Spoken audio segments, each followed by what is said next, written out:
እሁድን አንድ ላይ ቀጥሏል። አሁን ደግሞ ሰዓቱ የተረኛ ሐኪም ነው። የዕለቱ ተረኛ ሐኪማችን ደግሞ ዶክተር አንተነህ ካህሊው በሳማርታን ሰርጂካል ሴንተር ሜዲካል ዳይሬክተርና የቀዶ ሕክምና ስፔሻሊስት ነው። አስፈቅጄ ነው አንተ ያልኩት ዶክተር እንኳን ደህና መጣ። እንኳን ደህና ቆያችሁ። ዛሬ እንግዲህ ከወዳጆቻችን ጋር ሆነን አንዳንድ ሀሳቦችን እያነሳን ስለ ቀዶ ሕክምና ቆይታ የምናደርግ ነው የሚሆነው። አላችሁ አለ አንተ ግን አስፈቅጄ ነው አንተ ያልኩት እሱ እኮ ነው አንተ ማለት ያለበት እኮ እሱንም አስፈቅዶኝ ነው አንተ በላይ ብዬ ነው አንተ እንባባል ተባብለን አንተ ትብስም አለው ገና ደንገጥ ብላችኋል። ቀዶ ሕክምና ሲባል በሰላም እንዴ ብዙ ማወቅ የምንፈልገው ነገር አለ። እኔ ሲጀመር የሆስፒታልና የቀዶ ሕክምና ፎቢያ አለብኝ በሳይንስ የተረጋገጠ። ከምን የተነሳ ነው ገጥሞሽ ነው? ኮርስ ሁለት ወንዶችን በሲ ሴክሽን የወለድኩት ግን በቃ ይሄ መሳሪያው ምናምን ፎቢያ አለብኝና ከማደንዘዣው በፊት እኔ ቀድሜ ነው መደነዝዝላቸው በቃ። አድቤስ እኔ እንኳን የወሬ ቀዶ ጥገና ነው። ወሬ ያው እንደየአይነቱ ይመጣል። እሱን አሳምረ መልሰ ትጠግንና ታስተላልፋለህ። ሰርጀሪ ተደርገህ ታውቃለህ? አላውቅም። ሀሊ ታውቂያለሽ? አዎ ልጄን ስወልድ አያስፈራኝም። እኔ በሽታ ነው የሚያስፈራኝ። ቀዶ ጥገና ብዙ አያስፈራኝ። በሽታውን ነው የምፈራው። ቀዶ ጥገና ነው የሚባለው ቀዶ ሕክምና ነው? ቀዶ ጥገና ያው ቀዶ ቢጠገን ይላል መልሶ ጥገና ነው የምትሉት? ውስጥ ያለው ዕቃ እኮ ይቀየርና ወይ ቀዶ መልሶ ይጠግናል። ሳትጠገንማ አትወጣም። ጥገና ብዙ ጊዜ ለመኪና አይሻልም? እሱስ ተፈቶ አይደል? ለተበላሸ ነገር አይሻልም? ተፈቶ እኮ ነው እሱ መኪናው ተፈቶ ይታሰባል። ባለሙያ ገረን እሱ። ስለዚህ እናንተ አሁን ቀዶ ጥገና ነው ብላችሁ ነው የምታምኑት? ዝም አሰኘ ነው ሶስታችሁም? እንግዳውን ጥገና ነው የሚመስለው። እንግዳውን ዝም አሰኘ ነው። በጣም ነው ማዝነው። ሰማ የማያውቅ ሰው እንደዚህ ነው አየር የሚይዘው። እውቀት የሌለው ሰው እንደዚህ አየር ይይዛል ማለት ነው። ኖርማሊ የተለመደው ቀዶ ጥገናም ቀዶ ሕክምናም ይባላል። ግን ያው ቀዶ ሕክምና የአንደኛው የሕክምና ፓርት ስለሆነ አፕሮፕሪየት ተርሙ ቀዶ ሕክምና ነው። ሕክምና ያው ኦፕሬሽን ተሰርቶ መታከም ስለሆነ ቀዶ ሕክምና ጥሩ ትርጉም ይሰጣል። ስለዚህ ቀዶ ጥገና ቀዶ ሕክምና ይሻላል። ቀዶ ጥገና ባንል ይሻላል። ለምታስጠግኑት ነገር ጥገናን እዛው እንትን ገራዥ ይሆናል። እንታረማለን። አንዳንድ የሚጠገኑ ነገሮች ካሉ ለነሱ ተጠቀሙት። ለኛ ሲሆን ቀዶ ሕክምና አንዳንድ ሀሳቦች እናነሳለን። እንጠይቃቸው እስቲ የተለመደን ጥያቄ ልጠይቃችሁ። የቀዶ ሕክምና ላይ እድሜ ተጽዕኖ ይኖራል ብላችሁ ታስባላችሁ? አታስቡ? እድሜ የሚገደብ ይመስለኛል። እንግዲህ በእርግጠኝነት አዎ ይገደባል። እያረጀን ስንሄድ ብዙ ችግሮች ስለዚህ ቆዳው እንዳይጠነክር አኞ ምናምን ቢሆን አይመስልም? ስማ ሁለት እብዶች መሀል አስቀጣኝ። ምን አይነት ሰው ወይ አእምሮ ሐኪም አምጣ። አዎ ቁስል ራሱ የልጅ ቁስል ሲሆን ቶሎ እንትን የመዳን እንትን አለው ብዬ አስባለሁ። ተለቅ ደንደን ሲል ደግሞ በዛውም ላጥልቅ ትችላለህ። ካረጀ በቃ ማደንዘዣው ይዞ ሀሳብሽ እንደዛ ነው? እኔ እንደዛ ነው። ለእድሜው ቅርብ ስለሆነ ሰውየው በዛው ከተከፈተ እንደውም ናግባ ለምን አልሄድም በዛው ናግባ እንደውም ለእድሜው ቅርብ ነው ሲል እሷን ያለ መስሎኝ ሁሌ ነው የሚለኝ። ስለዚህ እድሜያችን ሲገፋ ቀዶ ሕክምና እንዳይደረግ ልንመከር እንችላለን ብላችሁ ታምናላችሁ? እኔ ልዩነት ያለው አይመስለኝም። በየትኛውም እድሜ ክልል መደረግ ይችላል ነው? አዎ ሀሊማ ይሄ ቶሎ የመዳንና ያለ መዳን ላይ እንትን ልዩነት ያለው ይመስለኛል። ውስጣችን ያለው ነገር ራሱ አይደክምም? አሁን ልባችን ምናምን አይደክምም? ምን አውቃለሁ እያረጀን አሁን ሰውን እንዴት መስሽ ማስበው እንደ መኪና አሁን አዲስ መኪናና አሮጌ መኪና በቃ ይሄ ሁሉ ነገሩ እንደዛ ኦፍኮርስ ያገለግላል። የሆድ ዕቃውም ሲወጣ ሲጠገን ምናምን እንደዛ ነው ማስበው። ዶክተር ቀዶ ሕክምና በእድሜ ይገደባል? የሚከለከልበት የእድሜ ክልል ይኖራል? እንዴት ነው? ኖርማሊ ቀዶ ጥገና የሚከለከልበት እድሜ ክልል አይኖርም። ከአንድ ቀን ህጻን ልጅ ወይም በደቂቃዎች በሰዓታት ካሉ ህጻን የተወለደ ህጻን ልጅ ጀምሮ እስከ መጨረሻው እድሜ ይሰራል ኦፕሬሽን እንደ አስፈላጊነቱ ታካሚ። ግን ልዩነት አለው። ምንድነው ጥንቃቄዎች? እንደ ሕክምና ሰዎች ሰውነታችን ወይም ፊዚዮሎጂ የምንለው በሕክምናው አሰራሩ ይለያያል። ለምሳሌ ጨቅላ ህጻን የምንላቸው ገና የተወለዱ ህጻናትና አዳልት ወይም ደግሞ ጄሪያትሪክስ የምንለው ደግሞ እድሜ የገፉት ሰዎች ፊዚዮሎጂ የሰውነታችን አሰራር ስለሚለይ ማደንዘዣ ላይ የምንሰጠው ጥንቃቄ ይኖራል፣ አሰጣጡ ይኖራል። መድኃኒቶች ላይ የምናደርጋቸው ለውጦች ሊኖሩ ይችላሉ። የምንሰጣቸው ግሉኮስ የምንለው በተለምዶ ቃል የምንሰጠው ፍሉይዶች አሉ። መድኃኒቶች ላይ የምንኖረው አጀስትመንት የምናስተካክለው ነገር ይኖራል እንጂ በማንኛውም እድሜ ክልል አስፈላጊ እስከሆነ ድረስ ኦፕሬሽን ይሰራል። ግን ጥንቃቄዎችና ሕክምናው አይነቱ ግን ይለያያል እንጂ እድሜ አይከለክለው። ግን ዶክተር ምን ገጥሞኝ ያውቃል? ለምሳሌ ሰዎች ሰርጀሪ የሚያስፈልገው የጤና እክል ይገጥማቸውና እድሜያቸው በጣም ገፍቶ ያሉበትን ሁኔታ አይተው ከከፈትናቸው ወይ ደግሞ ሰርጀሪ ከተሰሩ ለባሰ አደጋ ሊጋለጡ ይችላሉና ባይሰሩ የሚባልበት አጋጣሚ ሰምቼ አውቃለሁና እንደዛ የሚሆንበት ጊዜ አለ? አዎ ምንድነው ሪስክ ኤንድ ቤኔፊት የሚለዋል በሕክምና ቃሉ ምንድነው የኦፕሬሽኑ የሕክምናው ጥቅሙና የምናገኘው ጉዳቱ ማለት ሰርጀሪውን ብንሰራው ሰዎቹ ይጠቀማሉ ከጥቅሙና ካለመሰራቱ ከሪስኩ መውሰዱ ተጋላጭነቱን ያን በማመዛዘን ሐኪሙ ሪኮመንድ ሊያደርግ ይችላል። ለምሳሌ ገዳይ ያልሆኑ በሽታዎች ለዛ ኦፕሬሽን ሲመጡ ለኦፕሬሽን የምናጋልጠው ፕሮሰሱ ላይ ያለውን ኦፕሬሽን አይተን ከኦፕሬሽኑ በሚያገኙት ጥቅም ይልቅ አለመሰራቱ ጥቅም ይኖረዋል ብሎ ካመነ እንደዛ ሪኮመንድ እናደርግ እንችላለን። ግን በማንኛውም እድሜ ክልል አያድርግና በሽታው ከተከሰተ ሕክምናውም በዛው ልክ የተራቀቀ ስለሆነ እንደየእድሜ ልኩ ሕክምናውን መስጠት ይቻላል፣ ሰርጀሪ መስጠት ይቻላል። አኔስቴዥያ ላይ ሲመንቃት እንትናቸው አሁን በእድሜው ትልቁም አደልቱም ህፃኑም ተመሳሳይ እንትናለው ተመሳሳይ አይደለም። ለዛ ነው ሕክምናው የሚለያየው። ቅድም እንዳልኩት የምንሰጣቸው የማደንዘዣ አይነቶች፣ መድኃኒቶች መጠኑ ምንከታተላቸው ራሱ በጣም ይለያያል። ምክንያቱም ሰውነታችን አንድ መድኃኒት ስንሰጠው ለመድኃኒትነቱ ለኛ ሰርቶ እንደ ቆሻሻም ይወገዳል አይደል? ያን ሲስተም ለመከታተል የተለያየ ነው። ወጣት ሲሆን እንደ ቅድም እንዳልሽው ቁስል ራሱ ቶሎ ይድናል። ቁስል ይድናል። ህጻናት ላይ ቁስል ቶሎ ይድናል። ትልቅ ምክንያቱም ፊዚዮሎጂያችን ይለያያል፣ የውስጥ አሰራራችን ይለያያል። ያን ታደርሰው ስለሚደረግ በማንኛውም እድሜ ክልል ግን መሰራት ይቻላል፣ አስፈላጊውን ባለሙያና መሳሪያ እስካለ ድረስ። አነስቴዥያ ጋር ተያይዞ አንድ ሰው ሲሰጠው ሰመመን ውስጥ የመግባት ነገር አለ አይደል? እስቲ ስለዚህ ምን ሰምታችሁ ታውቃላችሁ? የሆነ ነገር እንዳዩ ምናምን ሰዎች አውቃለሁ። እኔ ሙሉ ማደንዘዣ ወስጃለሁ ሁለቱም ጊዜ፣ ግን ምንም አይነት ያየሁት ነገር የለም። በቃ ስነቃ ነቀው ስሄድ ሄድኩ ነው። ግን አንዳንዴ የሆነ የሚያምር ነገር አየሁ፣ አረንጓዴ ነገር አየሁ ምናምን የሚሉ ሰዎች ግን ገጥሞኛል። የሆነ የሚያዩት ነገር ያለ ይመስለኛል።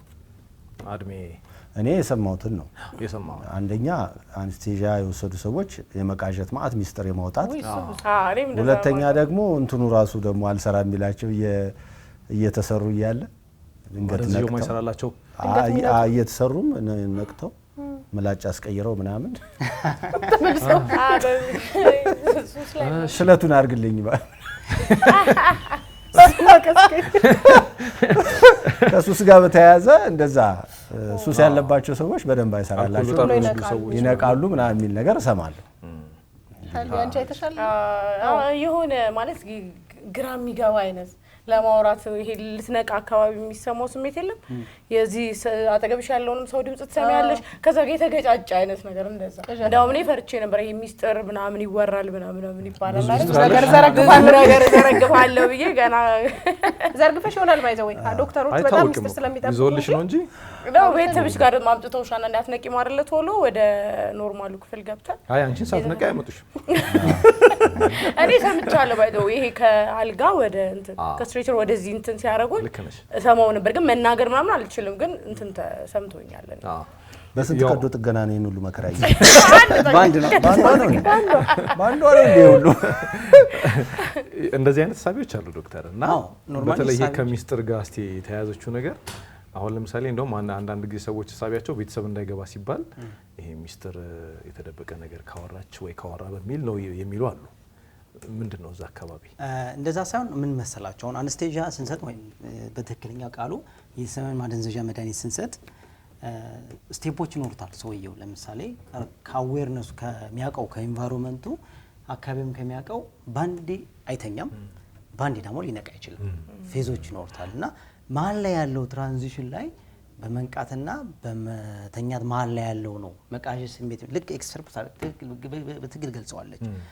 ሙሉ በሙሉ አልነቃም፣ ሙሉ በሙሉ ስላልተኛ የሚኖረውን ኤንቫይሮንመንታል ለውጥ ነው እንጂ ህልም ማየት ወይም ሚስጥር ማውጣት የሚባለው ላይ ብዙም አይደለም። ውሸት ነው። አዎ ግን አንተ ያልከው ቤተሰብ እንዳይገባ የሚሉት ምንድነው?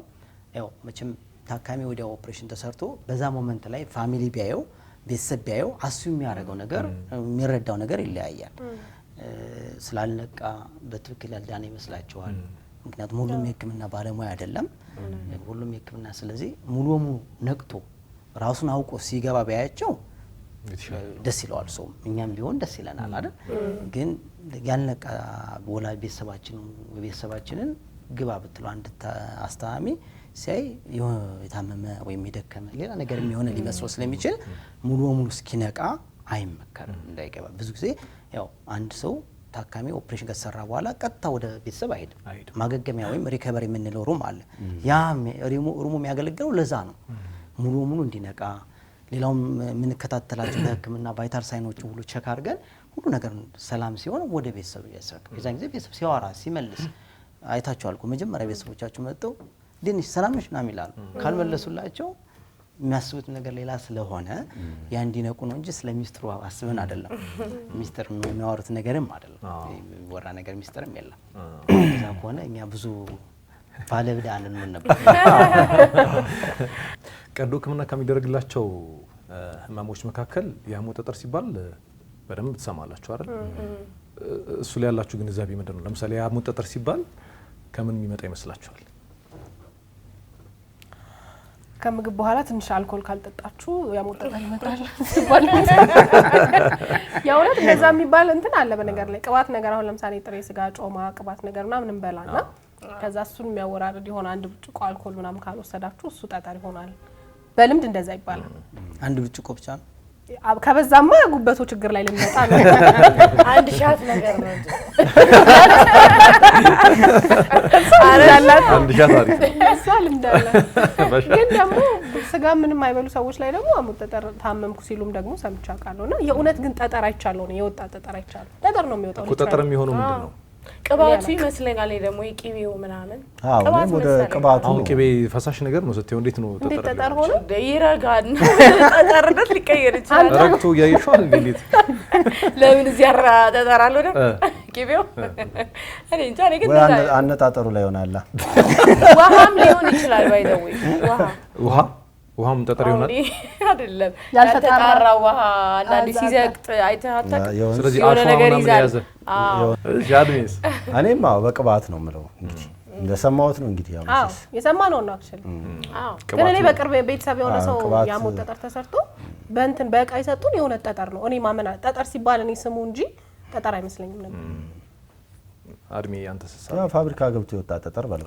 በእንትን ነው እኔ ቅባት ምግቦች ናቸው የሚያመጡት ነው ሁሉም እንደሚሉት እሺ አሁን ለምሳሌ ብዙ ጊዜ በተለምዶ ከብት ሲታረድ ቅርጫ ምናምን ሲደረግ የከብት ሐሞት ጠጠር ሲሆን ወርቅ ነው ይባላል አይደል ወርቅ አገኘን ይላሉ የሰው እንደዛኛውን ይመስላችኋል እንትኑ በሬው ወርቅ የሚገኘው ሳር ሲግጥ አብሮ የጠፋ ወርቅ ግጦ ነው እኛ ወርቅ እሱ ነው እኛ ወርቅ በነገር ወርቅ ነው ሐሞት ጠጠር ወርቅ ቢሆን ነው እርስ በርስ ተቀዳደን ነው እሺ ዶክተር ምንድነው አሁን የሐሞት ጠጠር ሊያመጣ የሚችለው መንስኤው ምንድነው ኦኬ ሐሞት ጠጠር ኖርማሊ ብዙ ጊዜ ብዙ ታካሚዎች ነው ብዙ ሰው ግለሰብ ማንኛውም ማህበረሰብ ሊኖርበት ይችላል በአብዛኞቻችን ሊኖርበት ይችላል ማለት እስካልተመረመረ ድረስ እናውቀው አንችልም መኖሩን በሽታ ግን አይደለም ሐሞት ጠጠር በአጋጣሚ ብዙዎች ታካሚ ጋር የሚያገናኙን አልትራሳውንድ እንዳጋጣሚ እነሱና ጠጠሩ አለ ሐሞት ጠጠር አለባችሁ ይባላል የዛን ጊዜ መፍራት ፍራቻ ስሜት ሊኖር ይችላል ስለዚህ ሐሞት ጠጠር በአልትራሳውንድ መገኘቱ በሽታ አይደለም ይሄን ማወቅ አለበት በመጀመሪያ ግን እንዴት ሐሞት ጠጠር ይከሰታል ካልነ ያው ስሙ እንደሚናገረው የሐሞት ጠጠር ነውና ሐሞታችን እኛ ኖርማሊ ሐሞት የሚያስፈልገው ብዙ ጊዜ ቅባት ምግቦችን እንዲፈጭ የሚረዳን ሐሞት ነው ኖርማሊ ቅባት ምንላቸው አብዞርብ እንድናረጋቸው ማለት ነው እንዲፈጭ አብዞርብ እንድናረግ የሚጠቅመን ወደ ሰውነት እንዲገባ የሚጠቅመን ሐሞት ነው እና ሐሞት ኮንተንት አለው እዛ ውስጥ ፍሬው ሐሞት ምንለው አለ እሱ ኮንተንት አለው ውስጡ ንጥረ ነገሮች አሉት ኮሌስትሮል የሚባል ንጥረ ነገር አለው ባይል የሚባል ንጥረ ነገር ባይል ሳልት የሚባል ንጥረ ነገሮች አሉትና የነሱ አለመመጣጠን ነው የነሱ አለመመጣጠን ለምሳሌ ኮሌስትሮል ሲበዛ ብዙ ጊዜ ኮመን ምንለው ጠጠሮችን ለ3 ለ4 አይነት እንከፍላቸዋለን ብዙ ጊዜ ኮመን ምን ይገኛል የኮሌስትሮል ጠጠር ምንለው ነው በህክምና የኮሌስትሮል ጠጠር ማለት ኮሌስትሮሉ መጠኑ ሲበዛ ከሐሞት ውስጥ ያለው ኮሌስትሮል ሲበዛ ያው ቲክ ይሆናል ያ ሴድመንት ያደርጋል ያ ኮሌስትሮል ስቶን የመፍጠር እድል ይኖረዋል ሌሎችም በኢንፌክሽን የሐሞት ጠጠር ኢንፌክሽን በሚፈጠርበት ጊዜ ሚክስድ የሚባል አይነት ስቶን ይፈጠራል ስለዚህ በቅባት መብላታችን ሌላው ነገር ሳይሆን ሪስክ ፋክተሮች አሉት የሚያጋልጡ የምንላቸው ይቅርታ ለቃሌ ለምሳሌ ትንሽ ወፍራም መሆን የኮሌስትሮል መጠን ስለሚጨምር እሱ አንዳንዴ በህክምናው 5F ሲሏቸዋል አንዳንዴ ስለማሳጠር ማለት ነው። ለምሳሌ እነዚህ ብዙ ጊዜ ተደጋጋሚ ልጅ ወለዱ ሴቶች ላይ የእርግዝና የሚያመጣው ሆርሞን ለውጥ የሐሞትን ዝውውሩን ትንሽ ስለሚያረጋጋው ዳይሌት ስለሚያደርግ ያ መቼም ውሃ ሲንቀሳቀስ ረጋ ሲል ያው መጥለል ነገር እንደምንለው ሁሉ የሐሞት ላይም የመፈጠር እድል ሊፈጥር ይችላል። ፈርታይል የምንላቸው ወይም ብዙ ጊዜ ተደጋጋሚ ልጅ ወለዶች ላይ ይከሰት ይችላል።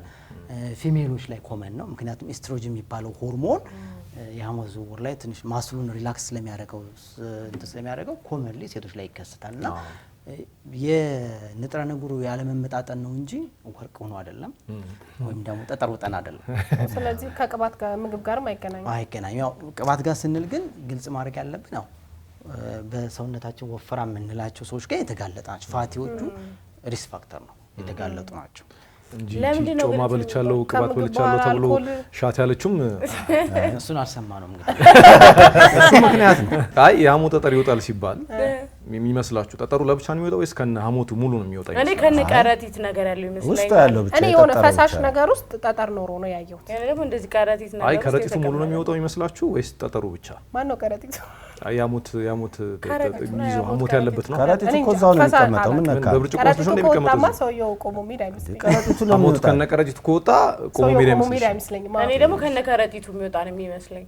በቃ ሐሞታቸው እኮ ማለት ይወጣል እኮ ካለ ሐሞት መኖር የሚቻል ይመስላል። ካለ ሐሞት ከረጢት መኖር የሚቻል ይመስለኛል። ያው ነው ካለ ሐሞትን ብትዩ ቅድም እንደ ትርፍ አንጀቷ እንደ ትንሿ አንጀት እንደሚኖረው በዚህኛው መኖር የሚቻል ይመስለኛል። ዶክተር አሊማ አይ ቆይ እኔ ምን አውቄ አታፋጭኝ። አድማሱ እንደምትለው ኧረ ተው በእናትህ ቀረጢቱ ይኖር ነው ቀረጢቱ ጠጠሩ ማውጣት ነው እንጂ አልሰማ ብር ስጡኝ ብለህ ከነዋሌቱ ትወስዳለህ። ምን አይነት ሰው ቢያንስ ዋሌቱ ይቅር ዋሌቱ ላይ ባለቤቱ ነው ብሩ ጠጠሩን አውጥተው ቀረጢቱን እዛው ይተውታል እኮ ምን ታስቀምጥበት ነው አንተ? ሌላ ሐሞት አላ ፈሳሹ አለ ሌላ ሐሞት አይሰጥም። በጣም ነው ከረጢቱ እንትኑ እኮ ጠጠሩ እኮ ይወጣል። አየህ ሐሞቱ ግን እዛ ይቀመጥ ምን ላይ ታስቀምጠዋለህ? እሺ ዶክተር ምን ይላል? ቆይ ተው እኔ አታፋጠኝ። እኔ ጥያቄ ነኝ። እኔ የዶክተርን ምላሽ እስክሰማ በጣም የማን ሀሳብ ነው ትክክል? እሷ ትንሽ ተጠግታለች ሀሊማ። ሀሊማ ምንድነው ግን ሐሞት የሚመረተው ጉበታችን ላይ ነው። ጉበታችን ላይ ይመረትና ወደ ሐሞት ቀረጢታችን ሄዶ ስቶር ይጠራቀማል። በሚያስፈልግ ጊዜ ከዛ ሪሊዝ ወዛ እየተለቀቀ ወደ አንጀታችን ይገባል።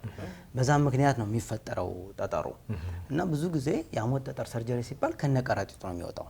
ምክንያቱም ያው ሪስኩ አለ ተጋላጭነቱ ስላለ ከነ ሐሞት ቀረጢቱ ይወጣል። ይሄ መውጣት ግን ምንም ጉዳት የሚያመጣው ነገር የለም። ምክንያቱም የሐሞት ቀረጢት ስራዋ ማጠራቀም ነው እንጂ ሐሞት ምርቱ ላይ ለውጥ ስለሌላት ሐሞት ተመርቶ ቀጥታ ከጉበትም ወደ አንጀት መሄድ ስለሚችል የሚያመጣው ጉዳት የለም። ስለዚህ ስንሰራ ከነቀረጢቱ ከነዋሌት ነው የምናወጣው። አሁን መሀል ላይ ያለው እንደላላ ነው ያስወገደው። ቀጥታ ወደ አንጀት ገብቷል። ከተመረተበት ቀጥታ ወደ ተጠቃሚው ደላላውን ነው ያወጡት መሀል ላይ ያለው። እሺ ከቀዶ ሕክምና በኋላ ለምሳሌ የስጋ አይነቶች አሉ አይደል? ለምሳሌ አራስ ስትሆን አንድ ሴት ከወለደች በኋላ የፍየል ባትበላ ጥሩ ነው፣ የበግ ብትበላ ይሻላል፣ ይሄ ሰርጀሪ ፓርቱ ይላላል ይባላል። ትስማማላችሁ? ለምሳሌ የፍየል ስጋ አንድ ኦፕራሲዮን የተሰራ ሰው ቀዶ ሕክምና የተደረገለት ሰው የፍየል ስጋ ቢበላ የኦፕራሲዮን ስፌቱ ይላላል የሚል እምነት አለ። ታምኑበታላችሁ? ይላላል ነው ይጠግናል? አይ ይላላል ከሚለው እንጣና ጥገናው ላይ እንቀጥላለን። አይ እኔ ብዙ ከመብላት ምናልባት እንደዛ ልጅ በጣም ብዙ ከመብላት የስጋ አይነት ተመርጦ ነው የሚበላው። ለምሳሌ ፍየል አይመከርም ይሉ አሉ። እኔ ሁለቱንም ስለበላው ችግር ያለው አይመስለኝም። አረ አንቺ ምን ብበሽ ችግር የለም። ከፍየል ነው የጀመርኩት እንደው አንቺ ምን ብበሽ ችግር የለም። ያንቺ እኮ ጨጓራሽም ይለኛል ረሳሽ። ያለው ያላስብም። እሺ አድሜስ? አይ ችግር የለውም። እንደገና ለአስታማሚውም ጠቃሚ ነው። ታደስ ዋናው ስጋው ይገኝ ነው። ስጋው ይገኛል። መጠየቅ የነበረብህ ስጋው ይገኛል ወይ ብለህ አንዳንዴ ታበሽተኛለህ። አይ እሱ መልስ ይታወቃል ብዬ ነው አይገኝም አላልኩም። እሺ አንተም አታምንበትም? እኔ አላምንም። ሀሊማስ እኔም አላምንበትም። የሆነ በቃ ከባድ ስራ ምናምን መስራት ነው የሚመስለኝ። ይሄ እንትኑን ያላላው ስፌቱን ያላላል ብዬ ማስበው ከባድ ስራ ማይታሰብ እንቅስቃሴዎች ምናምን መገደብ አለባቸው ብዬ ነው ማስበው እንጂ በምግብ ይላላል ብዬ አላስብም። እሺ እኔ ደግሞ ሰማሁት ዶክተር፣ ለምሳሌ ፍየል ስጋ ሲበላ የፍየል ስጋ በባህሪው ሰውነት ያፍታታል ተብሎ ይታሰባል እና እሱ ደግሞ ይሄ ቀዶ ጥገና ቦታውን እንዳይጠብቅ እንዳይዝ ያደርጋል ይባላል። የትኛው ሀሳብ ነው ትክክል? ምግብ ላይ ለውጥ የለውም። ፍየል በግ ችግር የለውም መብላት። ያው ምግብ አበላላችን ላይ ያው ኖርማሊ ሰውነታችን ኦፕሬሽን ሲሰራ በሽታውም ተጨማሪ ጫና ስላሳደረበት የማገገም ሂደቱ ያስፈልገዋል፣ ፕሮቲን ያስፈልገዋል። ምግቦችን የተመጣጠነ ምግቦችን አግኝቶ ቢበላ አንድ ሰው ለማገገም ቶሎ ሪከቨር ለማድረግ ይጠቅመዋል እና ይመከራል የተመጣጠነ ሲሆን። ይሄ ማለት ግን ጫፋን ጠቅሳት ያለፈው ነገር መተኛት ምትላለች እና ሰው የተለመደው አሁን በኦፕሬሽን ላይ አንድ ኦፕሬሽን ከተሰራ በኋላ 3 ወር 4 ወር የሚተኙ ታካሚዎች አሉ። እንዳትነሱ ኦፕሬሽኑ ይፈታል እንደሚባልና ያ እንዲሁም ሌላ ጉዳት ነው የሚያመጣው። መተኛቱ እንደ ሕክምና የሚመከረው ላይክ መንቀሳቀስ፣ ኖርማል አክቲቪቲዎችን እንደ ሐኪም ሪኮሜንዴሽን ከባድ ስራ ላይ መከር ይችላል። እንደ ሰርጀሪው አይነት ከባድ ስራ ማይሰራሉ እንቅስቃሴዎችም እንደየ ኦፕሬሽኑ አይነት ይመከራል። ይሄን አይነት እንቅስቃሴ አታርጉ፣ ይሄን ያርጉ የሚል አይነት ኦፕሬሽኑ ይወስነዋል። ግን በማንኛውም ኦፕሬሽን ላይ እንቅስቃሴ ሪኮሜንድ ይደረጋል። እንቅስቃሴ ለቶሎ ለማገገም ረጅ ነው። መተኛት እንዲሁም ተዛማጅ የሆኑ ሌሎቹን ጉዳቶችን ስለሚያመጣ አይመከርም። ሳምባ ላይ፣ ደም ላይ ብዙ ጉዳቶች ያመጣል። ስለዚህ ማንኛውም ምግብ የተገኘው ምግብ እየተበላ ቢቻል የተመጣጠነ ግን የተገኘው ምግብ እየተበላ እንቅስቃሴ ኖርማል እንቅስቃሴ በሐኪም መሰረት ቢያደርጉ ይመከራል። ብዙ ጊዜ ቀዶ ሕክምናና መረቅ ለምንድን ነው የሚያያዙት? ሰው አገናኝቶታል እንጂ ቢገኝ አሪፍ ነው፣ ቢደረግ አሪፍ ነው። ግን ግዴታም አይደለም። የተመጣጠነ ምግብ የተገኘው ምግብ መብላቱ እና ሪከቨር ማድረጉ ነው። ግን ያው እንዳልኳችሁ ማንኛውም ሰርጀሪው ራሱ በሽታው ራሱ የነበረበት ስትረሱ ሁሉ ተጨማምሮ ሰውየው ፕሮቲኑ ሉዝ ሊያደርግ ይችላል፣ ክብደቱ ሊቀንስ ይችላል። በሽታው ራሱ ያ ሁሉ ስለሚኖር ለነሱ እንደ ሪከቨሪ ያው ፕሮቲን ተጨማሪ ምግብ ቢመገብ ይመከራል። ግን ተመጣጣኝ ሆነ የተገኘውን ቢበላ ችግር የለውም። ሌላው ማነሳው ጥያቄ አሁን የቀዶ ሕክምና ሐኪም ስራውን እንደ ስራ ነው ወይስ የሰብአዊነት ስሜቱ እንደ ስራ ነው ሊታይ የሚችለው? ስገምት ግን ሰብአዊ ስሜቱስ እንዴት ያለ ነው? እንደ ማንኛውም ሐኪም ነው ብዬ እመልስልሃለሁ። ያው ሕክምና መታደል ነው። ያው አንድ መመሬ ምን ሲያስተምረ ምን ብሎናል መሰላችሁ? አንድ ግለሰብ መጣችሁ ብትናገሩት ማይሆን ቃል ብትናገሩት ይከፋዋል፣ ሊናገራችሁ ይችላል። መጡ ቢመታችሁ ግን ምንም ቢሆን ለመመለስ ትሞክራላችሁ አይደል? ግን ሐኪም ስትሆኑ የሕክምና ባለሙያ ስትሆኑ የሚመጣው ታካሚ በፈቃዱ እንድትቆርጡት በፈቃዱ እንድትወጉት ፈቅዶላችሁ ነው ይመጣና ያ ምን ያህል መታደል እንደሆነ ማክበር አለብን። አንድ ግለሰብ መጥቶ በቃ ዶክተር አንተ አመኛ ያለው ማለት በህይወቱ አምኖ በቤተሰቡ አምኖ ሲመጣ መታደል ነው እና ሰብአዊነት በሕክምና ላይ ተያያዥ ነው። ሰብአዊነት ሕክምና ባለሙያ ስለሆነ ብቻ የመጣ ስላይሆን ግን ስራው ራሱ ሁሌም ሰው ጋር ስለሆነ ሰብአዊነቱ ይጠነክራል ብዬ አምናለሁ። ያው ቀዶ ሕክምናም ደግሞ እንዳልኩ ትንሽ የሰው ህይወት ላይ እንደ ማንኛውም የሕክምና አይነት ቢሆንም ትንሽ ስትረሱ ጫናው ይኖራል። ሰብአዊነቱ ግን የጠነከረ ነው ብዬ አምናለሁ። ሌላው ለእናንተ እድል ሰጣችኋለሁ። የኔ መጨረሻ ጥያቄ ግን ከቀዶ ሕክምና በኋላ እንደ ችግር አሳሳቢ የሚሆነው አብዛኛውን ጊዜ ኢንፌክሽን ነው። እስቲ የለሱ መንስኤ የሚሆኑ ነገሮች ምንድን ናቸው? ብዙ ጊዜ ከቀዶ ሕክምና በኋላ የተለያዩ አይነት ኢንፌክሽኖች ሊኖሩ ይችላሉ። እኛ በተለምዶ ኢንፌክሽን እንለዋለን እንጂ የተለያዩ ምክንያቶች ይኖራሉ። ይሄ ሁሉ የሚወስነው ግን በዋናነት የታካሚው የነበረበት ስቴት ነው። ለምሳሌ የጤንነት ሁኔታ ከአንድ ታካሚ ከበሽታው ለምሳሌ እንደ ቀላል እንዳየና እንደ ትርፋንጀት ብንወስዳል ትርፋንጀት ታካሚ ሆኖ ግን የተጓዳኝ የሆኑ በሽታዎች ካሉት ለምሳሌ ደም ግፊት ካለው፣ ስኳር ካለው፣ ኩላሊቱ ላይ ችግር ካለ እነሱ ኢምፓክት ይኖራቸዋል። ሪከቨሪ እንደ ኖርማል ሌላው ሊሆን አይችልም። ግን በጠቅላላው አንድ ሰው በተለይ ሙሉ ማደንዘዣ ከወሰደ በኋላ የሳምባ ኢንፌክሽን ሊያጋጥም ይችላል። አንዳንዴ ደግሞ የሽንት ኢንፌክሽን ይገሰት። ምክንያቱም ቱቦዎችን ሽንት ለማሸናት የሚገቡ ቱቦዎች ራሱ ባዕድ አካል ስለሆኑ እነሱ ራሱ ኢንፌክሽን ሊያመጡ ይችላሉ። በዋናነት ግን እኛ ምንፈራውና ቢዝነስ ሰራው የቁስል ኢንፌክሽን ነው። የቁስል ኢንፌክሽን እንዳልኳችሁ የኦፕሬሽኑ አይነት ይወስነዋል። እኛ በህክምናው እንከፋፍለዋለን፣ በአራት አይነት እንከፍለዋለን። ለምሳሌ የጡት ኦፕሬሽን ብንሰራ ለኢንፌክሽን መጋለጥ እንትሉ በጣም ጠባብ ነው። ምክንያቱም እዛ ላይ ኮንታሚኔት የምንለው ነገር ስለማይኖር ሌስ ላይክ ነው። የአንጀት ብንሰራ ግን ያለው እዛ አካባቢ ቆንጥ ስላለ ኢንፌክሽኑ ይለያያል። ስለዚህ እንደ የኦፕሬሽኑ አይነት የኢንፌክሽን የመጋለጥ እንትኑ ሊኖር ይችላል። ይህ ሁሉ የሚወሰነው ግን በሰውየው የጤንነት የመጀመሪያ ሁኔታ በዋናነት ይወስነዋል። ሁለተኛ የኦፕሬሽኑ አይነት ይወስነዋል። ለምንድን ነው የኦፕሬሽን ክፍል በጣም የሚቀዘቅዘው የሚበርደው? የተለየ ምክንያት አለው? ምናልባት ከኦፕሬሽን የተለየ ክፍል አይቀዘቅዝም። እኔ ለምሳሌ ቀዝቅዞኝ አያውቅም።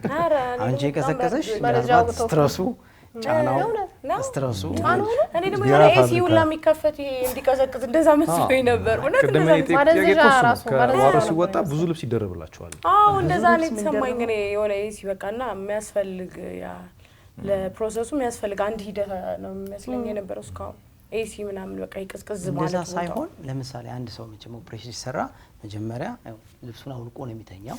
ያ ኤክስፖዠር ይኖረዋል ቅዝቃዜው፣ እሱ ብርድ ስሜት ሊያመጣ ይችላል። የተለየ ማቀዝቀዣ ኑሮ አይደለም። በኦፕሬሽኑ ጊዜ የምንሰጣቸውም ፈሳሾች ራሱ በደም ስር የሚገቡት ቅዝቃዜ ያመጣሉ። ያው ፈሳሽ ስለሆኑ የምንሰጣቸው ማደንዘዣዎች አንዳንዴ ይሆናሉ።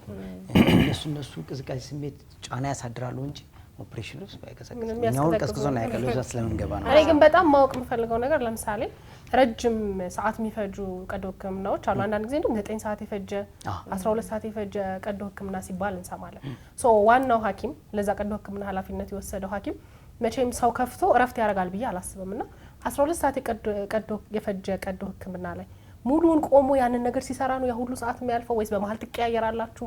እንዴት ነው? እኔ በጣም ስጋት ይኖረኛል። ደክሞት የሆነ ነገር ይፈጠራል ብዬ ስለማስብ። አዎ የሰው ልጅ መቼም ድካም ሊኖር ይችላል። ረጅም ኦፕሬሽኖች አሉ ሪፖርት የተደረጉ ብዙ 18 ሰዓት የተሰሩ ኦፕሬሽኖች አሉ እና እንደ ቲም ነው የሚሰራው። አንደኛ ነገር እንደ ቲም ነው የሚሰራ። ግን ብዙ ጊዜ 2-3 ሰርጅን ሆኖ የሚሰሩበት ኮንዲሽን ይፈጠራል።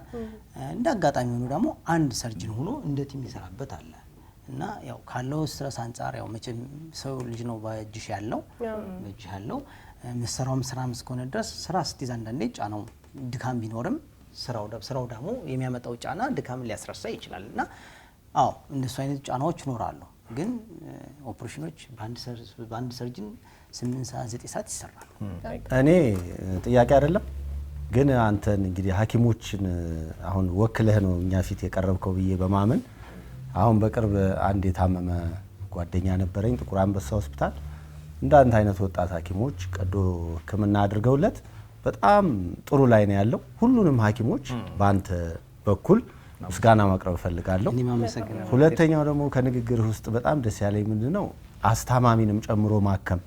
ይሄ እንዳይገቡ የምታደርጉት ነገር ቤተሰብንም ጨምራችሁ ነው የምታክሙት። አሁን እንግዲህ ጥሩ ነገር የመማር ውጤቱ ይሄ ነው።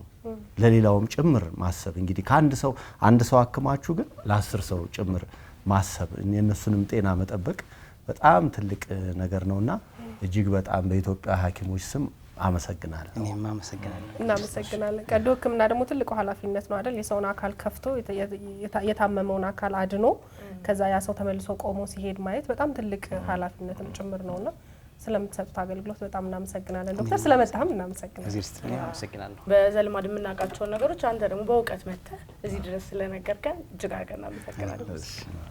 የዕለቱ ተረኛ ሐኪም ቆይታችን ይህን ይመስል ነበር። ዶክተር አንተነህ ካህሊው ስለነበረን ጊዜ በጣም አድርገን እናመሰግናለን።